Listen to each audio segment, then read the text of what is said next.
ونعوذ بالله من شرور انفسنا ومن سيئات اعمالنا من يهده الله فلا مضل له ومن يضلل فلا هادي له اشهد ان لا اله الا الله وحده لا شريك له واشهد ان محمدا عبده ورسوله اما بعد قال الله تعالى في القران العظيم والفرقان المجيد اعوذ بالله من الشيطان الرجيم بسم الله الرحمن الرحيم يا أيها الذين آمنوا اتقوا الله حق تقاته ولا تموتن إلا وأنتم مسلمون يا أيها الناس اتقوا ربكم الذي خلقكم من نفس واحدة وخلق منها زوجها وبث منهما رجالا كثيرا ونساء واتقوا الله الذي تساءلون به والأرحام إن الله كان عليكم رقيبا يا أيها الذين آمنوا اتقوا الله وقولوا قولا سديدا يصلح لكم أعمالكم ويغفر لكم ذنوبكم ومن يطع الله ورسوله فقد فاز فوزا عظيما فإن أصدق الحديث كتاب الله وخير الهدي هدي محمد وشر الأمور محدثاتها كل محدثة بدعة كل بدعة ضلالة كل ضلالة في النار رب اشرح لي صدري ويسر لي أمري واحلل عقدة من لساني يفقهوا قولي رب زدني علما எல்லாம் அல்ல அல்லாஹ் ரப்பல் ஆலமீன் நல்லடியார்களே, எல்லாம் அல்ல அல்லாஹ்வுடைய பெருமளால் அல்லாஹ் நம் மீது கடமையாக்கக்கூடிய ஜும்மா தொழுகையை நிறைவேற்றுவதற்காக எல்லாம் அல்ல அல்லாஹ் ரப்பல் ஆலமீன் இந்த உலகத்துல மனிதர்களை படைத்து அல்லாஹ் மனிதனுக்கு உலகத்தில் வாழ்வதற்குரிய வசதி வாய்ப்புகளை அல்லாஹ் குறிப்பாக இந்த உலகத்தில் நாம் வாழ்வதற்கு பொருளாதாரம் என்பது மிக அத்தியாவசியமான ஒரு தேவையாக இருக்கிறது. இந்த உலகத்தில் எந்த ஒரு காரியத்தை நாம் செய்வதாக இருந்தாலும் நம்முடைய எந்த ஒரு தேவையை பூர்த்தி செய்வதாக இருந்தாலும் அதற்கு பொருளாதாரம் ஒரு அத்தியாவசிய தேவையான ஒன்றாக இருப்பதை நாம் பார்க்கிறோம். இஸ்லாமிய மார்க்கம் பொருளாதாரத்தை நாம் தேடிக்கொள்ள வேண்டும் என்பதை மார்க்கம் வலியுறுத்தியிருக்கிறது. குறிப்பாக இந்த ஜும்மாவுடைய நாளில் கூட அல்லாஹ் திருக்குர்ஆனில் சொல்லி காட்டும் போது தொழுகை முடிந்துவிட்டது என்று சொன்னால் நீங்க அல்லாஹ்வுடைய அருளை தேடி நீங்க பயணிக்க செய்யலாம். அல்லாஹ் ஜும்மாவுடைய தினத்தில் அந்த தொழுகைக்கு முன்னால் நீங்க அல்லாஹ்வுடைய அருளை தேடி போங்க. ஏன்னா ஜும்மாவுக்கு சிறிது நேரம் வாங்க சொன்னதிலிருந்து நம்ம வியாபாரம் செய்வதற்கு தடை செய்யப்பட்டிருக்கிறது. தொழுகை முடிஞ்சுட்டு சொன்னா நீங்க வியாபாரம் பண்ணுங்க சொல்லி காட்டாங்க. அப்படி பொருளாதாரத்தை திரட்டுவதற்கும் மார்க்கம் நமக்கு வழிகாட்டுகின்றது. ஆனா இன்னைக்கு நம்ம சமூகத்துல பார்க்கிறோம், நாம எவ்வளவுதான் பொருளாதாரத்தை திரட்டினாலும் இன்னைக்கு அந்த பொருளாதாரம் நம்முடைய முழு தேவைகளையும் பூர்த்தி செய்வதற்கு அது போதுமானதாக இருக்கின்றதா என்று சொன்னால் பல பேருக்கு என்ன எவ்வளவுதான் பொருளாதாரத்தை திட்டினாலும் இது எனக்கு போதுமானதாக இல்லை என்று பல பேர் புலம்பக்கூடியதை பார்க்கிறோம். ஒரு 15,000 ரூபாய் சம்பளம் வாங்கக்கூடியவராக இருந்தாலும் அவரும் இந்த மாதிரி என்ன செய்வாரு பேசக்கூடியதை பார்க்கிறோம். பல லட்சங்கள் மாதம் சம்பாதிக்கக்கூடியவராக இருந்தாலும் என்ன செய்ய நினைக்கிறார், வரவும் செலவும் சரியாக இருக்குது, இன்னும் எனக்கு பொருளாதாரம் அதிகமாக தேவைப்படுகிறது என்று பொருளாதார விஷயத்துல ஒரு அதிருப்தி கொள்ளக்கூடிய ஒரு சூழ்நிலை நிலவுவதை பார்க்கிறோம். இது எதனால ஏற்படுது என்று சொன்னால், நாம வல்லாவிடத்துல பொருளாதாரத்தை கேட்டு துவா செய்கின்றோம். பொருளாதாரத்தை அதிகமாக தான் என்று செய்கிறோம், துவா செய்கிறோம். ஆனால் நாம் அல்லாஹ்விடத்துல எதை கேட்க வேண்டும் என்று சொன்னால், நபிகள் நாயகம் ஸல்லல்லாஹு அலைஹி வஸல்லம் அவர்கள் நமக்கு சொல்லி காட்டினாங்க, பொருளாதாரம் சம்பந்தமா அல்லாஹ்விடத்துல கேட்கும் போது, இறைவா என்னுடைய பொருளாதாரத்துல நீ பரக்கத் செய்வாயாக. பரக்கத் என்று சொன்னால் அல்லாஹ்வுடைய மறைமுகமான ஒரு நம்முடைய கணக்கெல்லாம் தோற்று போகக்கூடிய, நம்முடைய மூளையெல்லாம் தோற்று போகக்கூடிய அல்லாஹ்வுடைய மறைமுகமான அருள் தான் பரக்கத் என்று சொல்லப்படும். அப்ப அந்த பரக்கத்திற்காக அல்லாஹ்விடத்துல இன்னைக்கு நாம துஆ செய்கிறோம்னு சொன்னா, பெரும்பாலான மக்கள் அல்லாஹ்விடத்துல பொருளாதாரத்துக்காக பிரார்த்தனை செய்யறோம். நல்ல அதிகமான பொருளாதாரத்தை கொடு, மாத லட்சக்கணக்கில் நான் சம்பாதிக்கக்கூடிய வாய்ப்பு எனக்கு தான் துஆ கேட்கிறோம். ஆனா அந்த பொருளாதாரத்தை ஏவா நீ பரக்கத் செய்வாயாக, உன்னுடைய மறைமுகமான அருளை நீ செலுத்துவாயாக என்று யாராவது பிரார்த்தனை செய்யறோம்னு கேட்ட அந்த வழக்கம் நம்ம இடத்துல இல்லை. ஆனா நபிகள் நாயகம் ஸல்லல்லாஹு அலைஹி வஸல்லம் அவர்கள் ஒவ்வொரு சந்தர்ப்பத்திலையும் அல்லாஹ்விடத்துல பரக்கத்துக்காக துஆ செய்யறத நம்ம என்ன செய்யணும், நம்ம பார்க்கணும். பரக்கத்னா என்ன? நீங்க நம்ம பரக்கத் சொன்னா எப்படி விளங்கி வச்சிருக்கிறோம்? பரக்கத்னா அதிகமாக இருந்தால் பரக்கத்து நினைக்கிறோம். இன்னைக்கு ஒரு கல்யாண வீட்லயோ வேற ஏதோ விசேஷ வீட்டுல நிறைய சாப்பாடு இருந்தா எப்படி பேசுவோம்? சாப்பாடு பரக்கத்தா இருக்குது, எல்லாருக்கும் போதுமானதா இருக்குது. பரக்கத்து என்று சொன்னா நிறைய இருப்பது தான் பரக்கத்து நினைக்கிறோம். ஆனா பரக்கத்து அது நிறைய இருப்பது பரக்கத்து கிடையாது. நபிகள் நாயகம் ஸல்லல்லாஹு அலைஹி வஸல்லம் சொல்லி காட்டுறாங்க, பரக்கத் என்று சொன்னால் அல்லாஹ்வுடைய மறைமுகமான ஒரு அருள் குறைவாக தான் இருக்கும். அந்த குறைவான பொருளுடைய தேவைகள் எல்லாம் பூர்த்தியாகி அதுல மீதம் இருக்கும். அல்லாஹ்வுடைய மறைமுகமான அருள் இருக்கும். நம்முடைய மூளையில நம்முடைய கணக்கெல்லாம் போட்டு போய்விடும். நம்மளால கணக்கு பார்த்து சிந்திக்க முடியாது, எப்படி இது நிறைவேறிச்சு என்ற நம்முடைய சிந்தனை தோற்று போகக்கூடிய தான் அல்லாஹ்வுடைய அந்த பரக்கத்து.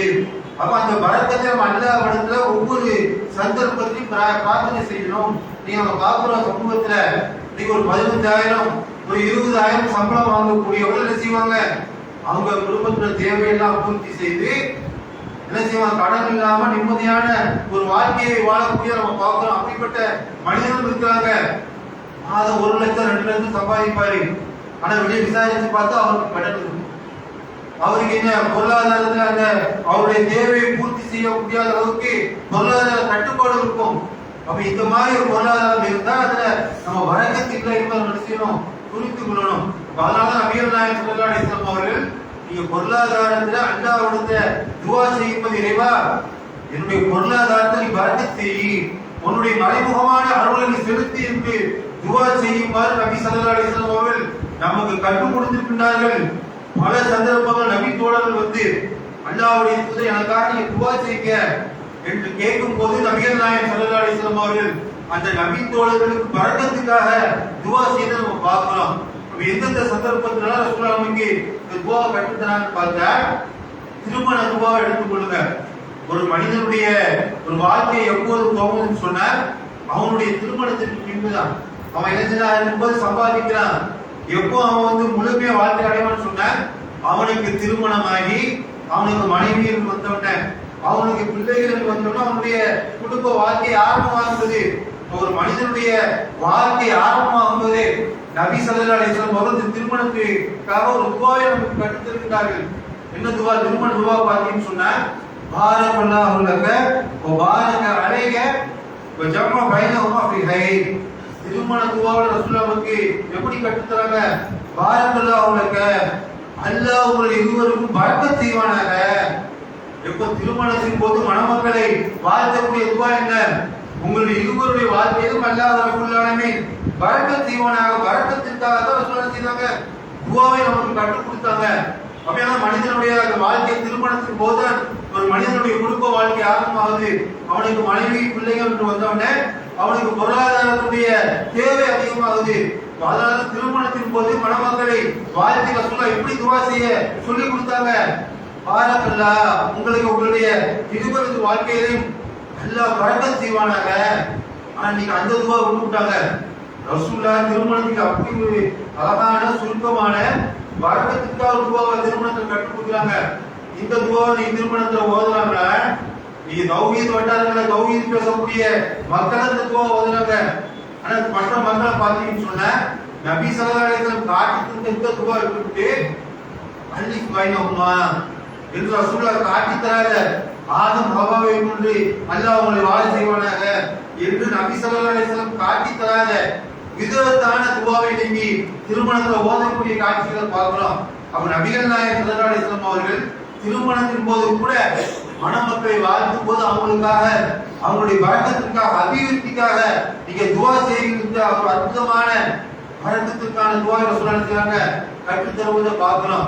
அதே மாதிரி நபிகள் நாயகம் ஸல்லல்லாஹு அலைஹி வஸல்லம் அவர்களுக்காக நம்ம ஸலவாத் ஓதுறோம். குறிப்பா இன்னைக்கு வெள்ளிக்கிழமை ரசூலுல்லாஹ் மீது அதிகமாக நம்ம ஸலவாத் ஓதுறோம்.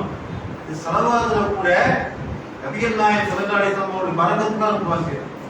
எப்படி துஆ செய்யறோம்? அல்லாஹும்ம ஸல்லி அலா முஹம்மதின் வ ஆலி முஹம்மதின் கமா ஸல்லைத அலா இப்ராஹீம் வ ஆலி இப்ராஹீம் இன்னக ஹமீதும் மஜீத் ஓத முதல் பாதியில லேவா இப்ராஹிம் அலைஹிஸ்ஸலாம் அவர்களுக்கு எப்படி நீ அருள் புரிந்தாயோ அதே போன்று நபிகள் நாயகம் ஸல்லல்லாஹு அலைஹி வஸல்லம் அவர்களுக்கு அருள் புரிவாயாக. அதே தொடர்ந்து அல்லாஹும்ம பாரிக் அலா முஹம்மதின் வ ஆலி முஹம்மதின் கமா பாரக்த லேவா இப்ராஹிம் அலைஹிஸ்ஸலாம் அவர்களுக்கும் அவர்களுடைய குடும்பத்தாருக்கும் எப்படி பரக்கத் செய்தாயோ அதே போன்று எங்களுடைய தலைவர் முஹம்மது ஸல்லல்லாஹு அலைஹி வஸல்லம் அவர்களுக்கு பரக்கத் செய்வாயாக. இப்ராஹிம் நபிக்காக பரக்கத் செய்தானா இல்லையா? இப்ராஹிம் அலைஹிஸ்ஸலாம் அவர்களுக்கும் அவருடைய குடும்பத்தாருக்கும் இறைவன் எப்படி பரக்கத் செய்தாயோ அது போன்று நபிகள் நாயகம் ஸல்லல்லாஹு அலைஹி வஸல்லம் அவர்களுக்கும் அவருடைய குடும்பத்தாருக்கும் நீ பரக்கத் செய்யணும் நினைக்கிறோம். ஸலவாத்துல கூட நபிகள் நாயகம் ஸல்லல்லாஹு அலைஹி வஸல்லம் அவர்களுக்கு பரக்கத் செய்யி. யாருக்கு பரக்கத் செய்தது? இப்ராஹிம் அலைஹிஸ்ஸலாம் அவர்களுக்கு எப்படி பரக்கத் செய்தாயோ இப்ராஹிம் நபிக்காக எப்படி எல்லாம் பரக்கத் செய்தா பார்க்கணுமா இல்லையா? வரலாறுகள்ல இப்ராஹிம் அலைஹிஸ்ஸலாமுடைய வரலாறு பார்க்கலாம். இப்ராஹிம் அலைஹிஸ்ஸலாம் அவர்களுக்கும் அவருடைய குடும்பத்தாருக்கும் ஆனா எப்படி பரக்கத் செய்தான்? இன்னைக்கு ஜம்சம் தண்ணி பார்க்கணுமா இல்லையா? இஸ்மாயில் அலைஹிஸ்ஸலாம் அவர்கள் தாகத்தால் தவிக்கின்ற போது அந்த பாலைவன மண்டலத்து பீருட்டி வந்தது. அந்த ஜம்சம் தண்ணி இன்னைக்கு வரைக்கும் அந்த மக்கமா நகருடைய அனைத்து மக்களுடைய தாகத்தை தண்ணீர் தேவையை பூர்த்தி செய்வதோடு மட்டுமில்லாமல் உலகம் முழுக்க கோடிக்கணக்கான மக்கள் அந்த தண்ணீர் செய்யறாங்க. இன்னைக்கு உலகத்துடைய பல நாடுகளுக்கு கொண்டு போறாங்க. இன்னைக்கு வரை அந்த தண்ணீர் பெற்றாம வந்து கொண்டு இருக்குது. எதனால? அல்லாஹ் செய்த அந்த பரக்கத்து. இப்ராஹிம் அலைஹிஸ்ஸலாம் கேட்ட அந்த துஆ இப்ராஹிம் அலைஹிஸ்ஸலாம் அவருக்கும் அவருடைய குடும்பத்தாருக்கும் அல்லாஹ் இந்த பரக்கத்துன்னு சொல்லக்கூடிய மறைமுகமான அருளை எப்படி அல்லாஹ் பொழிந்தானோ அதே போன்று இறைவா நபிகள் நாயகம் ஸல்லல்லாஹு அலைஹி வஸல்லம் அவர்களுக்கும் அவருடைய குடும்பத்தாருக்கும் நீ பரக்கத் செய்வாய் என்று நினைக்கிறோம். ஸலவாத்தின் போது நம்ம பரக்கத்துக்காக துஆ செய்யணும். அப்ப அந்த பரக்கத்துக்காக நம்ம அல்லாஹ்விடத்துல ஒவ்வொரு சந்தர்ப்பத்திலும் என்ன செய்யணும்? பிரார்த்தனை செய்யணும். நம்முடைய அறிவுகளெல்லாம் கொண்டுக்கிறோம். அல்லாஹ் மிக குறைவான பொருளாதாரத்துல 5000 ரூபாய் சம்பளம் வாங்கக்கூடியவங்க கூட 50,000 சம்பளம் வாங்கினா இந்த அளவுக்கு நம்முடைய தேவை பூர்த்தி ஆகுமோ 5000 ரூபாய் சம்பளத்துல அல்லாஹ் பூர்த்தியாக்குவோம். அதுதான் அல்லாஹ்வுடைய அந்த மறைமுகமான அருள்.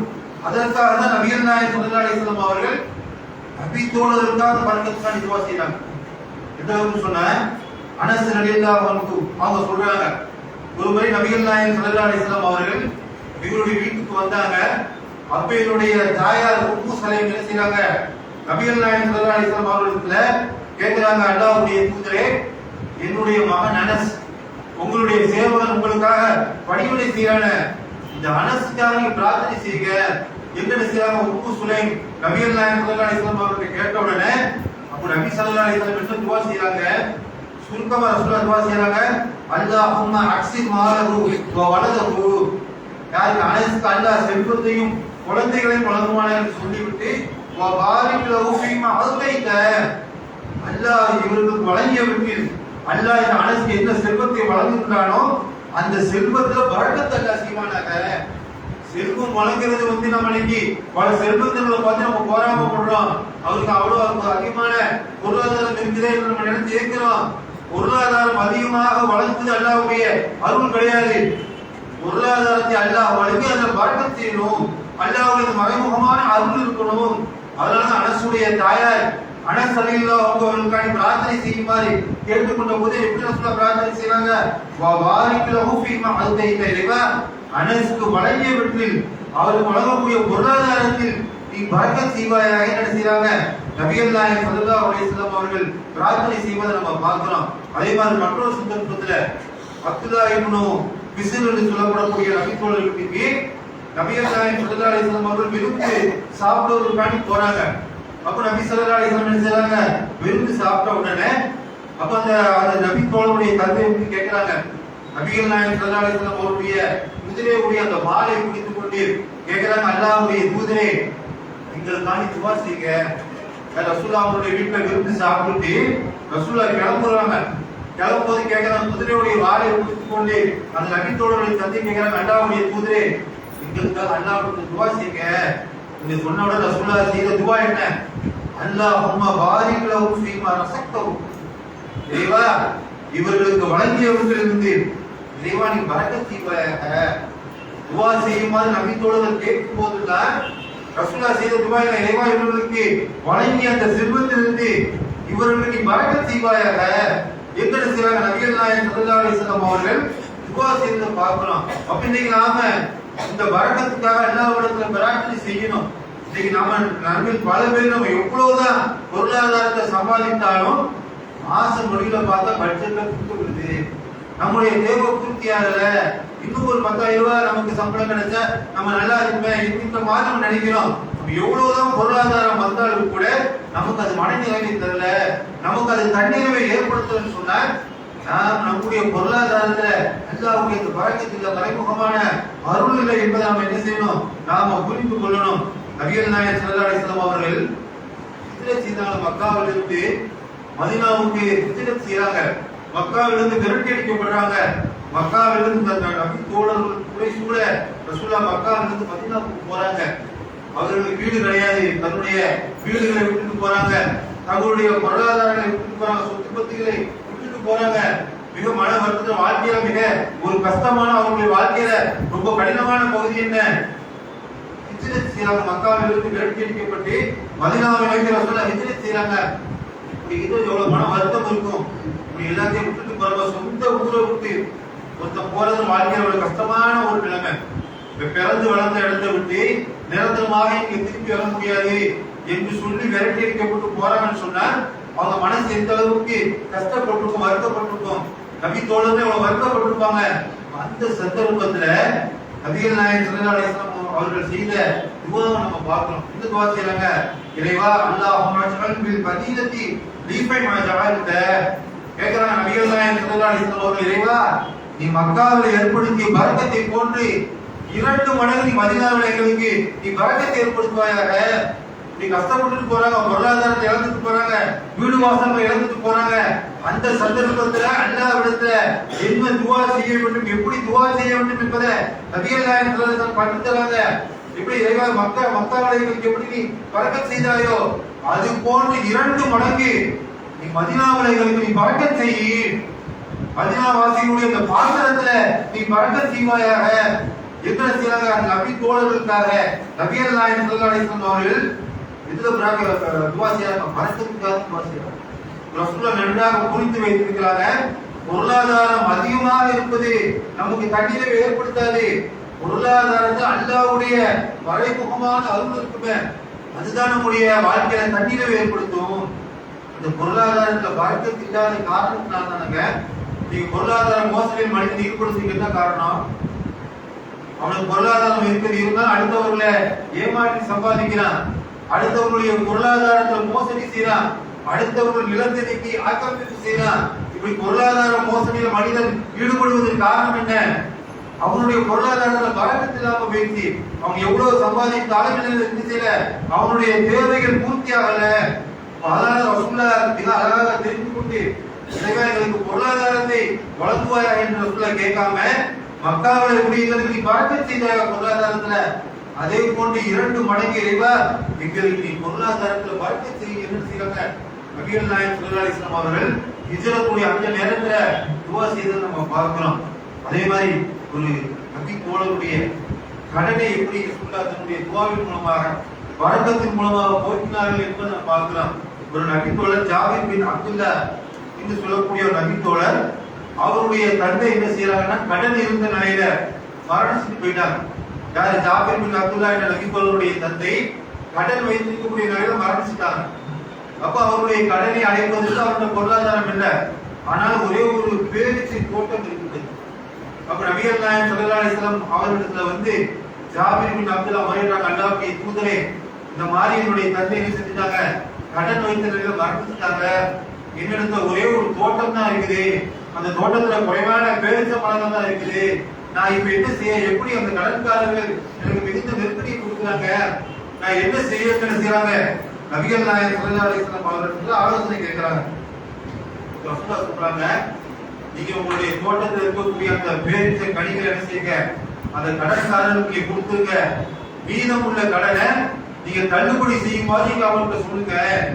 மீதம் உள்ள கடனை நீங்க தள்ளுபடி செஞ்சிருக்கோம், இருக்க பேரிச்ச பழத்தை எடுத்துக்கொண்டு என்ன செய்யுங்க, நீங்க போங்க என்று கடன்காரன் சொல்லுங்க என்று செய்யறாங்க.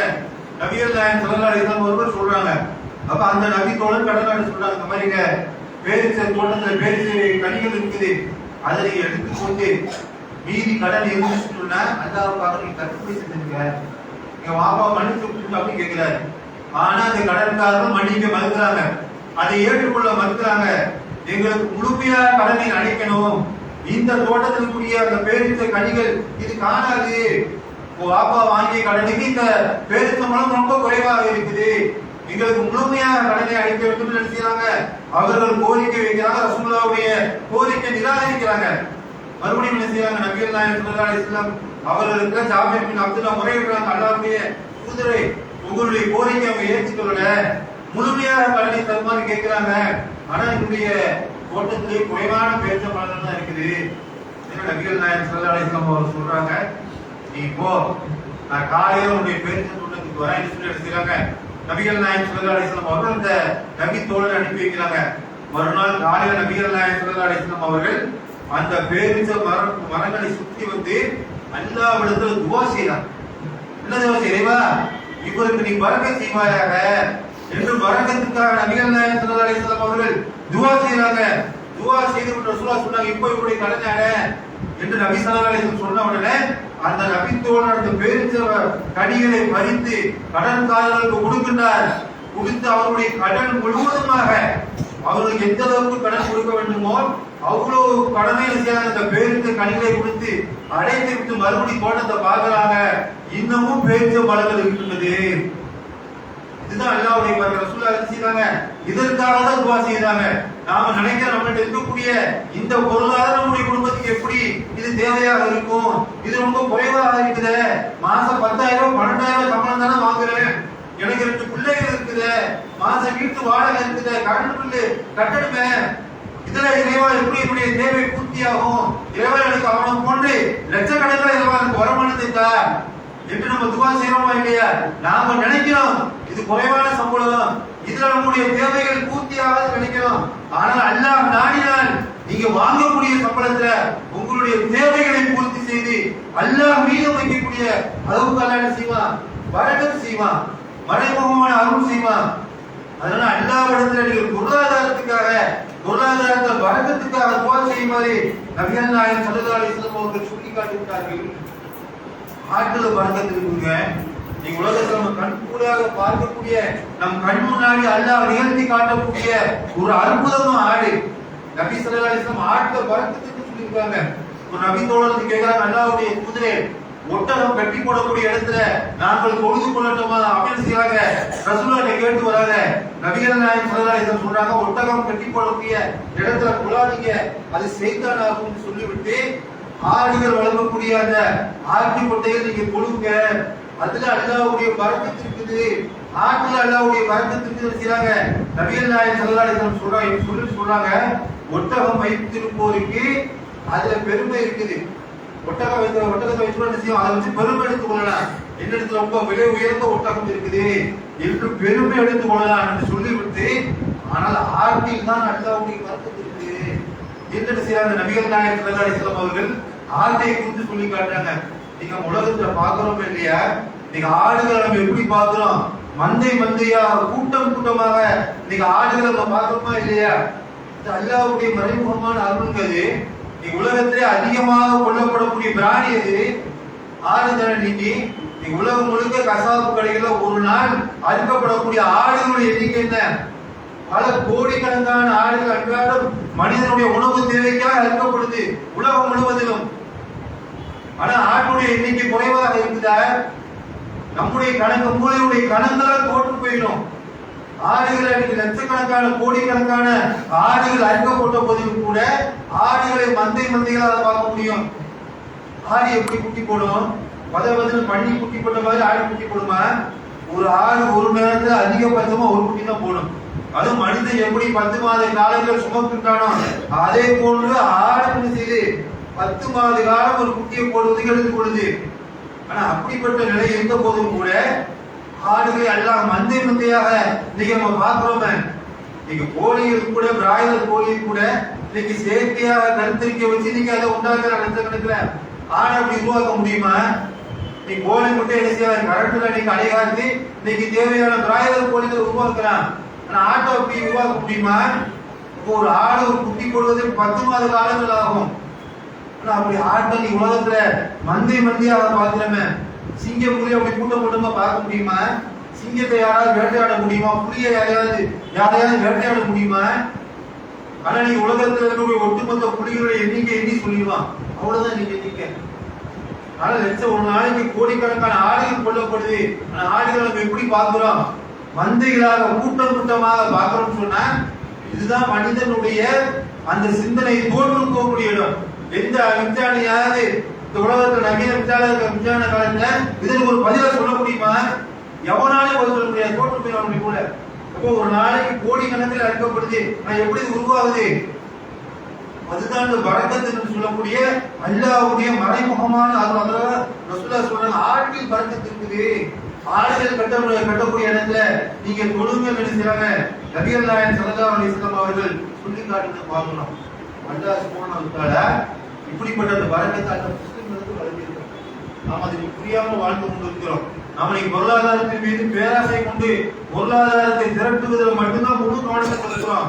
ஆனா அல்லாஹ் ரப்பல் ஆலமீன் முஸ்லிம்களுக்கு இந்த மறைமுகமான அருளை அல்லாஹ் வழங்கியிருக்கிறார். சொல்லி காட்டாங்க. எப்படி சொல்றாங்க? ஒருமுறை இப்னு உமர் ரலியல்லாஹு அன்ஹு அவங்க என்ன செய்யறாங்கன்னு சொன்னா, அவங்க எப்போ சாப்பிடுவதாக இருந்தாலும் ஒரு ஏழை என்ன செய்வாங்க, தன்னோடு உட்கார வைத்து அவரோடு சேர்ந்து தான் சாப்பிடுவாங்க. அப்ப அந்த மாதிரி ஒரு சந்தர்ப்பத்துல இப்னு உமர்ல ஒருவரை அழைத்து வராங்க விருந்துக்காக. அவர் யாருன்னா ஒரு முஸ்லீம் கிடையாது. அவர் ஒரு காஃபிரா நிராகரிப்பாளராக இருக்கிறாரு. இப்போ அவரும் இப்னு உமர் சேர்ந்து செய்யறாங்க, சாப்பிடுறாங்க. சாப்பிட்டு முடிச்சு அவர் பார்க்க வைக்க சாப்பிட்டுட்டே இருக்கிறாரு. அப்ப சாப்பிட்டு முடிச்ச உடனே அந்த நபிக்குள்ள கூப்பிட்டு சொல்ல, அடுத்த இதுல அதிகமாக சாப்பிடான்னு சொல்லி ஏன்னு சொன்னால் நபிகள் நாயகம் ஸல்லல்லாஹு அலைஹி வஸல்லம் அவர்கள் சொல்லி இருக்கிறார்கள், இறை நம்பிக்கையாளர் ஒரு மூமின் ஒரு குடலில் சாப்பிடக்கூடியவனாக இருக்கான். ஒரு இறை மறுப்பாளன் ஒரு காஃபிர் 7 குடல்ல சாப்பிடுறான். அல்லாஹ் மூமினுக்கு செஞ்ச பரக்கத் அருள் என்ன? ஒரு குடல்ல சாப்பிடுறான். ஒரு குடல்ல குறைவாக சாப்பிட்டாலே என்ன செஞ்சிடும்? அவனுக்கு வயிறு நிரம்பிடும். அப்படிப்பட்ட ஒரு மறைமுகமான அருளை பரக்கத்தை அல்லாஹ் இறை நம்பிக்கையாளர் கொடுத்திருக்கிறான். என்ன செய்யறாங்க? நபிகள் நாயகம் ஸல்லல்லாஹு அலைஹி வஸல்லம் அவர்கள் சொல்ல நான் கேட்டுக்கிறேன். சொல்றாங்க, நபி ஸல்லல்லாஹு அலைஹி வஸல்லம் சொல்லிட்ட போதனை என்ன? உங்களுடைய ஒருவருடைய உணவு 2 பேருக்கு போதுமானது.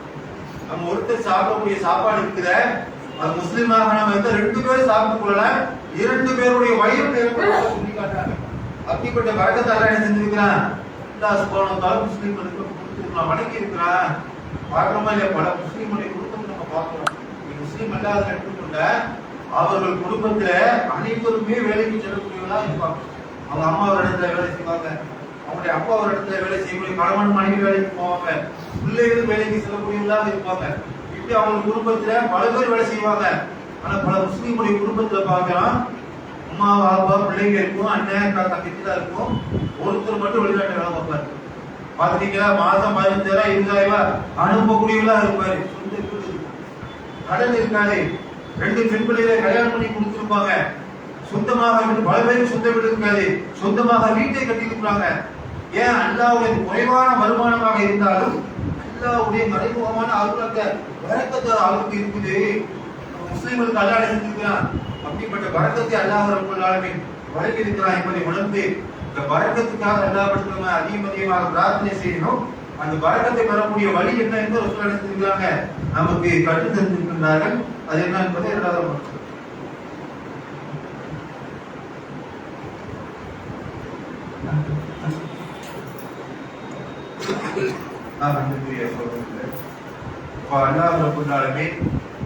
வரக்கத்திலிருந்து அந்த மறைமுகமான அருளை நாம் பெறுவதற்கு நபிகள் நாயகம் ஸல்லல்லாஹு அலைஹி வஸல்லம் அவர்கள் பல வழிமுறைகளை நமக்கு சொல்லிக் கொடுக்கிறார்கள்.